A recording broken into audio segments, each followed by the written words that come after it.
laga faa'iideysto fursadaha suuqa. Chance fara badan buu bixinayaa.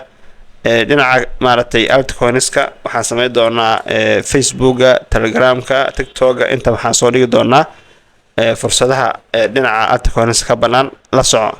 waxaan isla fiiri doonaa falanqayntii ugu dambeysay ee suuqa. haddii aan fiirino dhinaca CoinMarketCap-ka waxaan u jeednaa in suuqa si guud uu down yahay.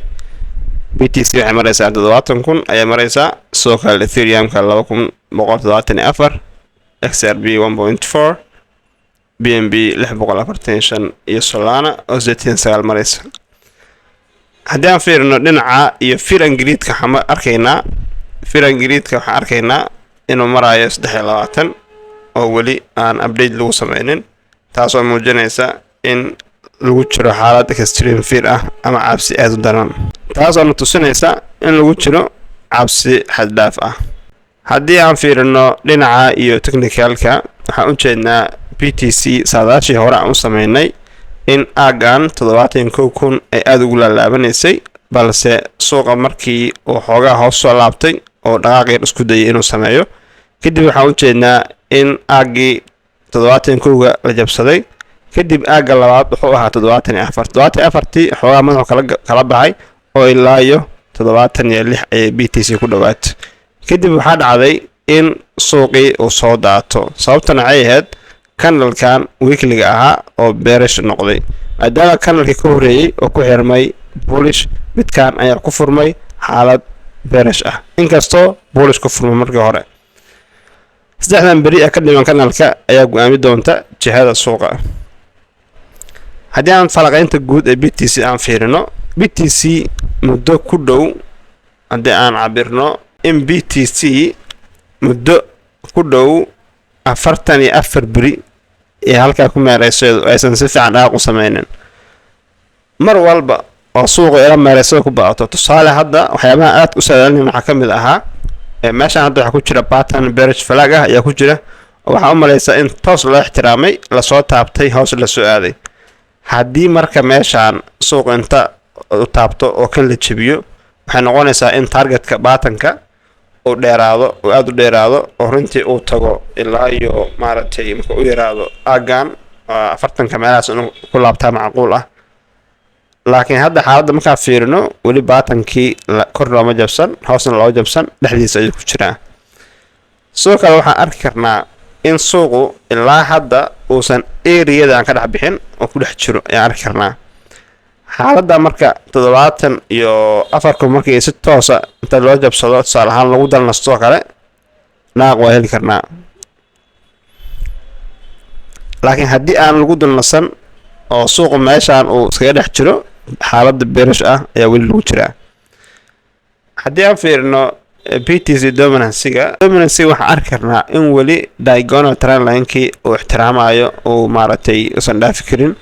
sidoo kale meeshaan aan ka sugaynay oo daadashada xoogga leh waa meeshaan ilaa iyo 57 weli si fiican umuusan taaban, balse waxaan rajaynaynaa haddii la jabiyo trendline-kaas in arkaan yariiska ah in maaragtay la imaan doono, ayaan rajaynaynaa isagana isha ayaan ku hay doonaa.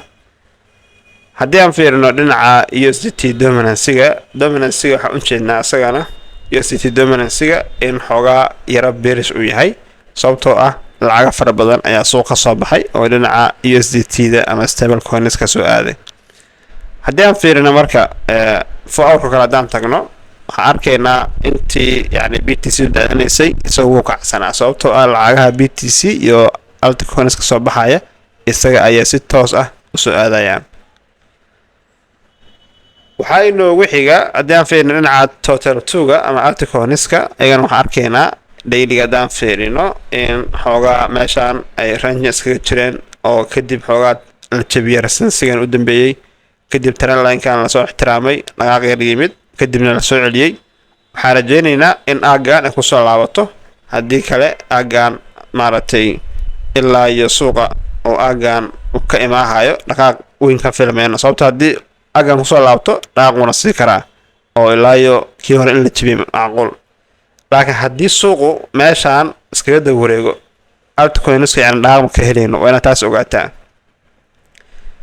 haddaan fiirino goldiga oo kale, isagana waxaan u jeednaa in xaalad bearish ku jiro oo ayaantan oo uptrend soo ahaa, pattern-keena la soo jabiyay, wuxuu gaaray $5,604 ayaa laga soo celiyay sidaan u jeedno.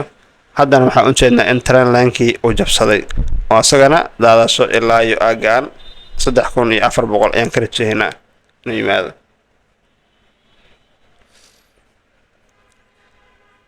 ethereum hadda ayadana fiirino waxaan u jeednaa in ethereumtu ay raacday naqshadii BTC-da oo xoogaa madaxay kala baxday aagaan 2,160 kadib ay soo laabatay.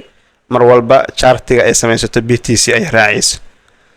haddii aan fiirino dhinaca iyo onjainka haddaan fiirino BTC quarterka koowaad sanadkan 2026 wuxuu noo sheegayaa -1991%. inkastoo bisha March aysan weli dhammaanin haddana update ayaa lagu samayn doonaa.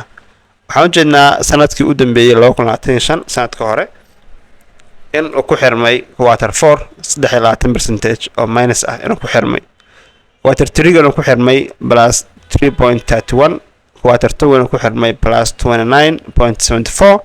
quarter 1 inuu ku xirmay plus minus 11.82%. okay, haddaba waa arki doonaa quarter 1ka 2026 sidoo ku xirmay sidoo ku bilaabmo quarter 2ga.